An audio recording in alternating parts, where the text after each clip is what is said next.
Good morning and welcome to Morning Brew on the Orion Talk Radio Network in 1650 AM, Tonawanda, New York. I am your host, Gwen Caldwell. I apologize. Almost laughable, the things that happen. Synchronicity, isn't it a strange thing? Okay, I'm going to bring Caleb on. And we'll get on with our show. So stand by. Hey, how you doing? Good morning, Caleb. Okay, we're up and running now. Okay, we've got a break coming up here in about 6 minutes, but Caleb, if you could just just tell the audience a little bit about yourself and how you got involved with the One People's Public Trust. How far back in time do you want me to go? Old narrative? Yeah, just an overview. The Reader's Digest version. Oh, okay. Well, basically, I was homeschooled all the way through high school. So I came from a very conservative family. My father was very much a libertarian, and we were homeschooled. So my dad was a really sharp computer guy. My mom was a zoologist, and she stopped being a zoologist to hang out and be a homemaker and spend time with kids, so on and so forth. So we were always really encouraged to be inquisitive and to be very curious. And so when I was growing up, we lived in a small farming community. And so when I was 15 or 16, my brother and I started going to these meetings, and it was, a bunch of older guys sitting around watching videos of this guy, that were probably shot in his 70s. He was talking about how to, deal with the court system and traffic tickets and so on and so forth. And to back up a little bit, when I was born, I didn't get a Social Security number because my dad said no. We don't need this sheet of paper. We don't need your number. So anyway, I was hanging out on the farm, being a farm boy, trying to be a cowboy. I wanted to be a cowboy before NAFTA passed. I thought life was extremely romantic. And so I had my little spread, had my 9 head. Yeah. Anyway, it was a good time. Anyway, NAFTA passed and the price of 800-pound feeders dropped from like 80, 85 cents a pound to like 40 or something ridiculous. So anyway, so much for being a cowboy. But I was exposed to this whole idea, growing up, and obviously I read a lot. I was really fascinated by warfare and strategy. And Alexander the Great and Napoleon and Genghis Khan and Julius Caesar, and I was really fascinated by battlefield strategy. And so as I read about how these generals, moved their armies about and made decisions on attacking and so on and so forth, in World War I, World War II, all these things. Let me get rid of a phone call here. Hang on. I just began to become very sort of enraptured with the idea that we're free.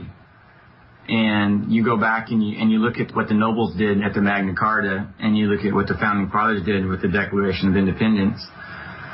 And all through time, you see this reoccurring theme that the responsibility of your existence belongs to you, and no one can take value from you without your permission. And if someone does take value from you without your permission, it's because you were unwilling to stand up to them. And standing up to them may cost you your life, as we see with the various peasant revolts in Europe, right after, say, the Black Plague and some of the nonsense that occurred with the Catholic Church. And just so everyone's clear, I don't hate the Catholic Church. They're just like any other organization that's been, unfortunately, incredibly corrupted. But, there was a lot of hospitals in this country that have a Catholic name, and I'm thankful for all the people that participated inside the Catholic Church. Even unbeknownst to them, they were involved in a corrupt organization. The body of work that they were doing, I believe that they they thought that they were laboring for the good, and so I'm thankful for that. So I'm thankful that, you know, there were Catholic priests that decided to set up schools and educate people in 1600s. So that being aside, I studied history basically, and as I studied history, I said, this is really interesting, and I sort of put it away. My mom always talked about when I was growing up that, you know, education is like one of those boards that painters put paint on. Right. and the more knowledge you have is like the more colors you can pick from to paint. And if you choose not to have a lot of knowledge, you may only be able to paint a picture with just black paint. But if you are well versed and have a lot of information, a lot of knowledge to draw off of, you can do a lot more. She called it, you know, her bag of tricks or whatever. So anyway, basically the homeschooling process that my parents imparted on me was all about learning how to learn and about being very curious. I've just always been very curious. So we have the event on the farm where I grew up, and we had that sort of construct take place. And, you know, when I was 16, I borrowed a bunch of money from my grandpa, and that's where my 9 cows came from. And so I was involved in, like, entrepreneurship. Early on. From an early on age. So, you know, I'd made more money working as a local Dairy Queen than running my 9 head around. But, you know, the experience that I got from doing it and trying to exchange my labor for value was very important at that point in time in my growth. So anyway, eventually, like we all did, I had to leave the home. I went to college and studied music because I wanted to play jazz. And in our home, all of us had to start playing the little family spinning organ when we were 9. And so jazz was very appealing to me. It's a beautiful form. So off to college I went. And Caleb, yep. could you just hold that thought? We're coming up on a break, and we'll pick this up right after the break. This is Morning Brew on the Orion Talk Radio Network in 1650. Welcome back to Morning Brew on the Orion Talk Radio Network in 1650 AM, Tonawanda, New York. I want to thank everyone for being patient with us and having the network come back online. So today, my guest is Caleb Skinner, trustee for the One People's Public Trust. And when we went to break, Caleb, you were talking about going to school and studying music. So if you want to kind of just pick up right there. Yeah, so when I went to college, I didn't have a Social Security number, and I couldn't fit in their system unless I had a Social Security number. So I didn't really realize what I was doing at the time, so I went and got one. So then I studied music for a couple of years, and then went down that path until my music profs told me I should get a teaching degree. So I naturally went to figure out how much a teacher made and laughed, because I started programming when I was 9. So I became aware of technology at a very young age. And while I didn't become like a monster in high school, I was aware of it. So in college, I thought, well, I just want to play jazz, so I'll drop out of college and go get into the high-tech sector. So that's exactly what I did. So I did that, and then I actually was doing some work for a company when Y2K happened. So we were sitting around this, you know, center waiting for the world to end, and we all knew it wouldn't. It was just all a big bunch of baloney. But what sort of triggered me was the tax bill I got for my triple time. And I thought to myself, how are all men created equal? Why is it that I have to pay this enormous penalty on my labor because I got paid triple time? Why aren't my streets paved in gold? Why do I ever hit a pothole? What on earth is going on? Right. So that event caused me to remember all the stuff I studied when I was younger, and it made me very sort of inquisitive. What is going on here? Why are we paying this much money in taxes? Why did Ronald Reagan, when he was president in 81, release the Grace Commission that basically said all the money you pay to the government goes to the service the debt? And that was back in 81. Where's all this money going? What is going on? What's going on with my country? You know, and my grandpa fought in World War II, and I was very, you know, patriotic, if you will, and all this. And so this led me down this enormous rabbit hole of study and research. And my research shifted from, you know, studying wars and military strategy And then I began to study, why do wars ever get fought in the first place? For bankers. Exactly. And so then I began to realize, okay. For buying of the bankers at the expense of innocent soldiers thinking they're fighting for freedom. Right. I tried to go back through history and find a single war that was actually fought over real freedom. I couldn't find one. All I found was kings that were mad that their brother took the throne. I found popes that were upset that the local knights were out beating on each other, and so they sent them down to Israel to pick on our brothers, our Arab friends down there. I found bankers that were funding both sides of conflicts so that they could pocket the difference. I just found, every time I turned around, I found money and I found power, and I didn't find, oh, you're intruding on my freedom, back out of my yard. I found, I want what you have, and instead of getting to that position in an honorable fashion, I'll play the lowest common denominator card, or I'll just basically play a propaganda game, and we'll start a battle here, and we'll convince everyone that they have some sort of need to go to war. Like, you have to, I'm the Lord, so you have to take your plow and you have to beat it into a sword, and you have to come to war with me. Well, why? Well, because my honor's been violated. Well, why? Because this guy slept with my wife. Well, why? So I have to go die over that? I mean, this is silliness, you know. So I just, it didn't make any sense to me. And then I started looking around our current society, and I couldn't figure out why. You go to any big American or European city, or even some in Southeast Asia, and you look up, and all the skyscrapers have bank names at the top. All of them do.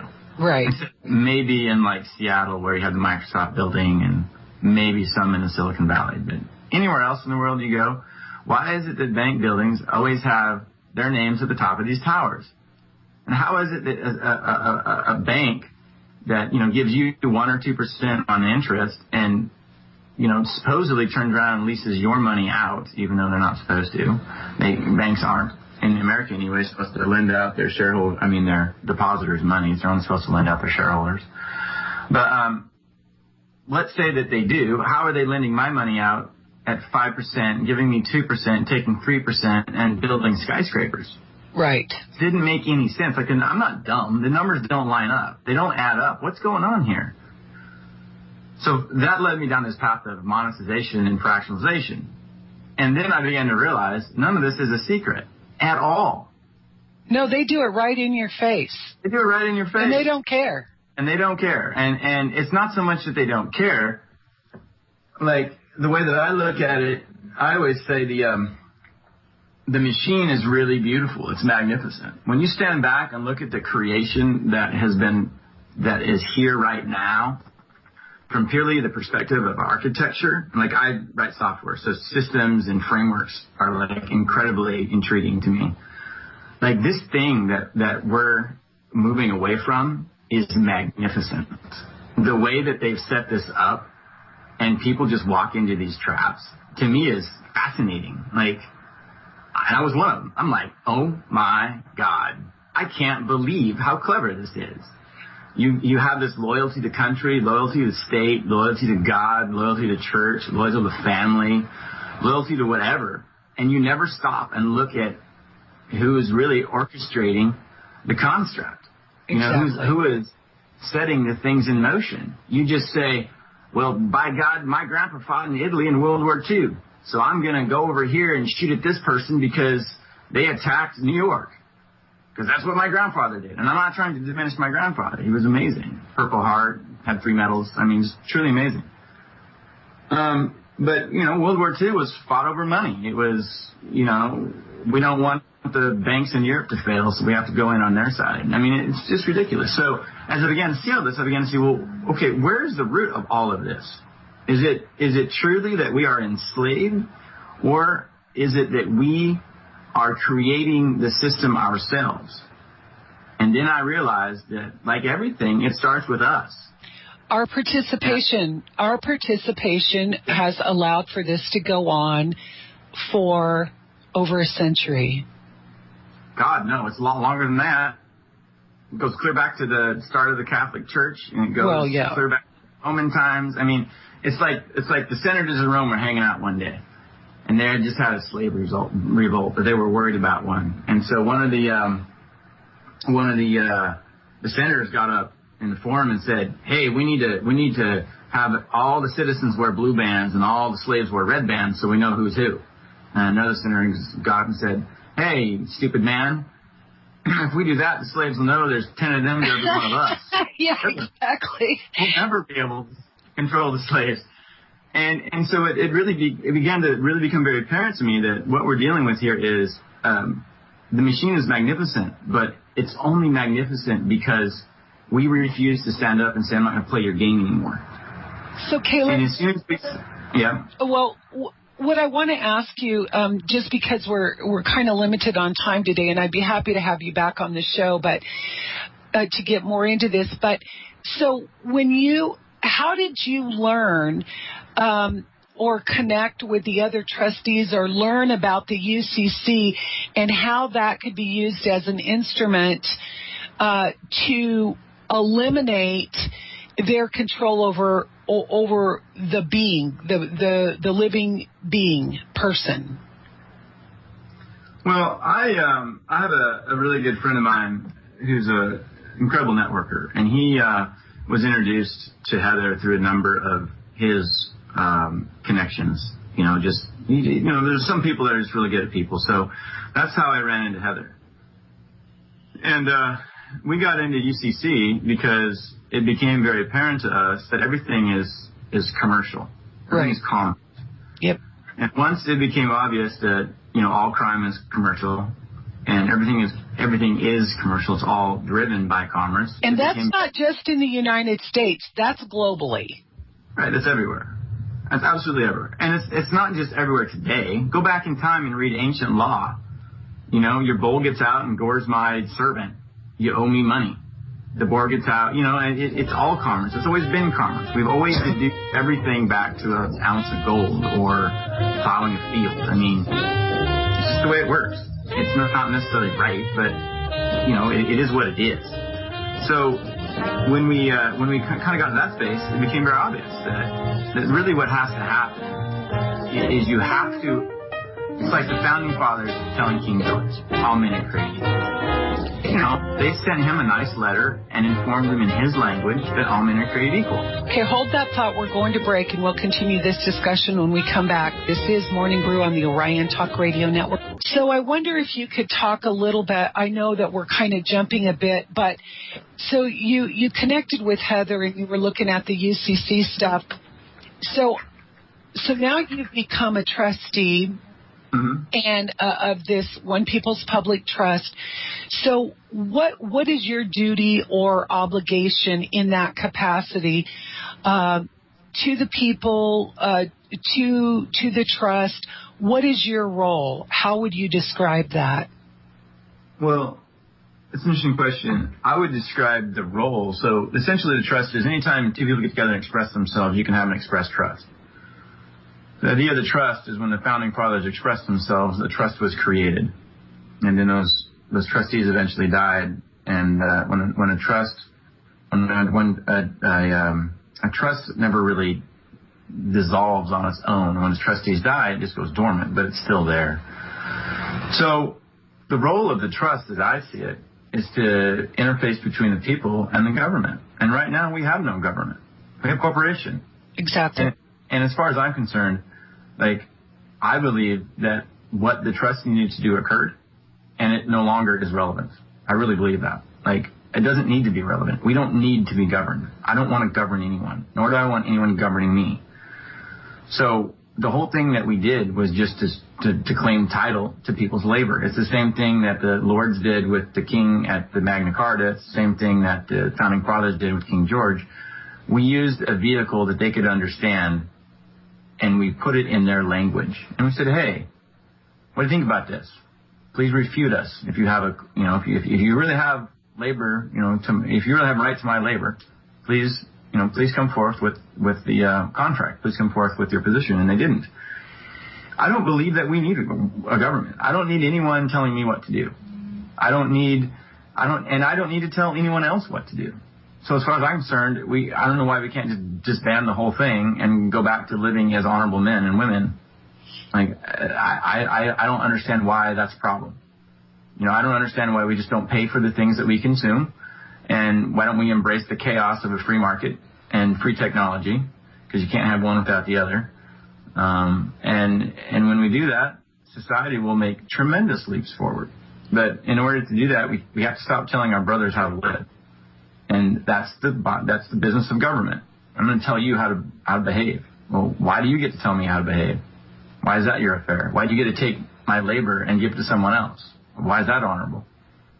I mean, right. Charity is charity if it's forced. So what happens in the real world, day to day? What has changed for the people in filing these UCC documents? What does that give the people now that they didn't have? That's a good question. It doesn't give them anything they didn't already have, because the people already had their labor. Just like the king was never appointed by God. He was always appointed by the nobles. And all men have always been created equal. It wasn't that the founding fathers uncovered some new truth. It's always been that way, but it was never expressed. And so what the trustees did, and I believe they could have done it in any capacity, it just needed one people, one flesh and blood creation on this whole world needed to stand up and say, who are you? And where is my permission for you to use my labor? Well, see, and I think that's what people don't understand. They control us by our own consent, either wittingly or unwittingly, mostly unwittingly and under fraudulent terms, because that's what they do. But and because we aren't educated in our public school system to know the difference, And so we get sucked into these unwitting contracts under the UCC. So what, in my mind's eye, I have this idea of as a people, as beings, what we should be doing.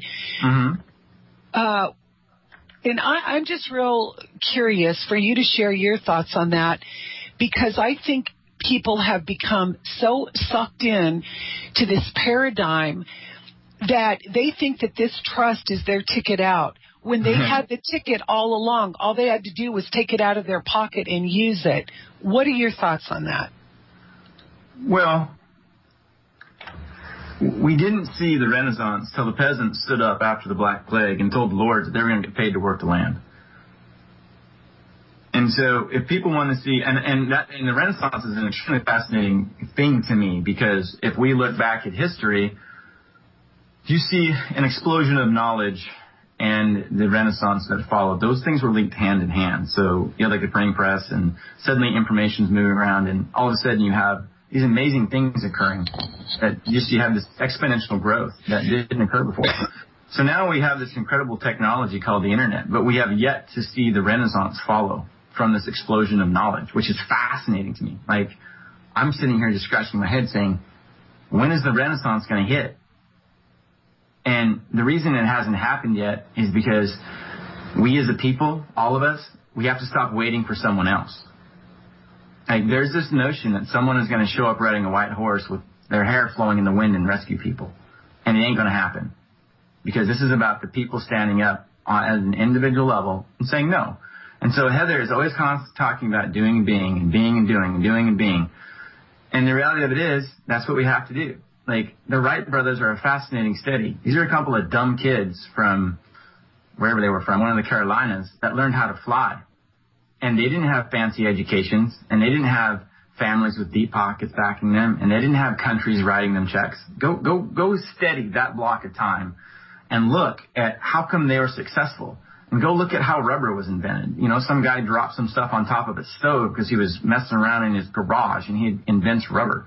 Albert Einstein comes up with a theory of relativity because he's riding through a square and looks up at a stop clock or a clock tower and is struck by this awesome inspiration.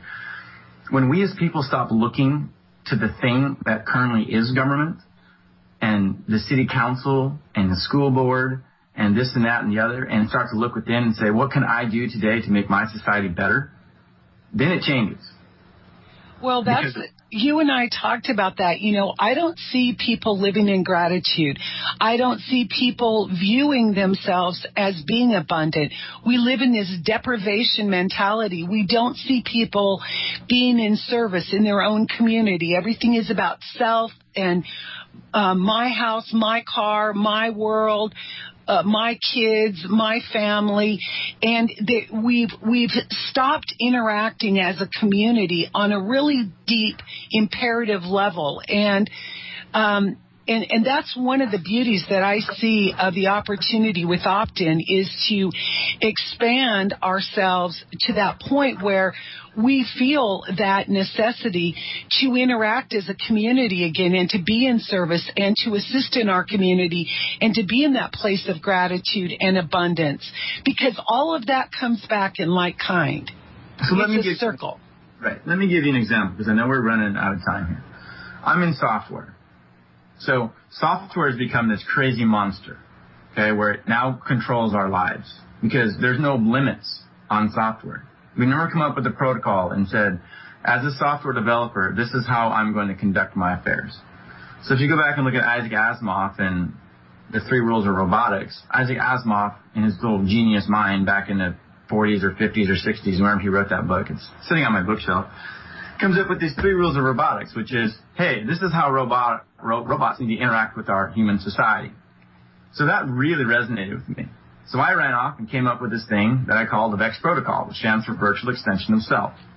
So inside the VEX protocol, there's a series of rules that govern how software behaves. Okay?